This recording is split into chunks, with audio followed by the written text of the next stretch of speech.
தமிழ் கடவுள் முருகனுக்கு தனியாக மாநாட்டை நடத்திய பெருமை திமுக அரசுக்கு உண்டு என அமைச்சர் சேகர் பாபு பெருமிதம் தெரிவித்துள்ளார். திருச்செந்தூரில் செய்தியாளர்களை சந்தித்து பேசிய அமைச்சர் சேகர் பாபு 400 கோடி அளவில் திருச்செந்தூர் சுப்பிரமணிய சுவாமி கோவில் குடமுழுக்கு பணிகள் சிறப்பாக நடைபெற்றதாக கூறினார்.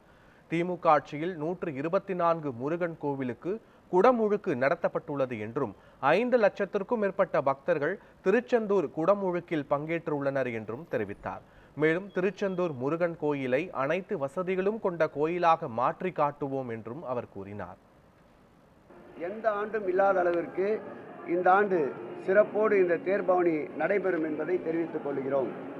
இந்த தேருக்கு மட்டுமல்லாமல் திராவிட மாடல் ஆட்சி ஏற்பட்ட பிறகு சுமார் 75 கோடி மதிப்பீட்டில் 130 திருக்கோயில்களுக்கு 134 மரத்தேர்கள் செய்கின்ற பணி நடந்திருக்கின்றன.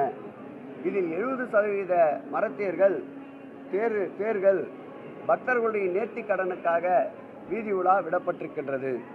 அதேபோல் மரத்தேர்களுடைய மரமாத்து பணி என்று எடுத்துக்கொண்டால் சுமார் 19 கோடி செலவில் 72 திருக்கோயில்களில் 75 திருத்தேர்கள் மராமாத்து பணி நடந்திருக்கின்றன. முன்பொரு காலத்தில் சொல்லுவார்கள், மன்னர் ஆண்ட காலத்தில் முல்லைக்கு தேர் கொடுத்தான் பாரி என்று, மயிலுக்கு போர்வை கொடுத்தான் பேகன் என்று. நம்முடைய திராவிட மாடல் ஆட்சியில் தேர்கள் வெயிலிலும் மழையிலும் நினையக்கூடாது என்பதற்காக மாண்புமிகு தமிழக முதல்வர் அவர்கள் 30 கோடியை இதற்காக ஒதுக்கீடு செய்து 197 திருத்தேர் பாதுகாப்பு கொட்டைகளை அமைத்த ஆட்சி திராவிட மாடல் ஆட்சி என்பதை இந்த நேரத்தில் பெருமிதத்தோடு தெரிவித்துக் கொள்கிறோம்.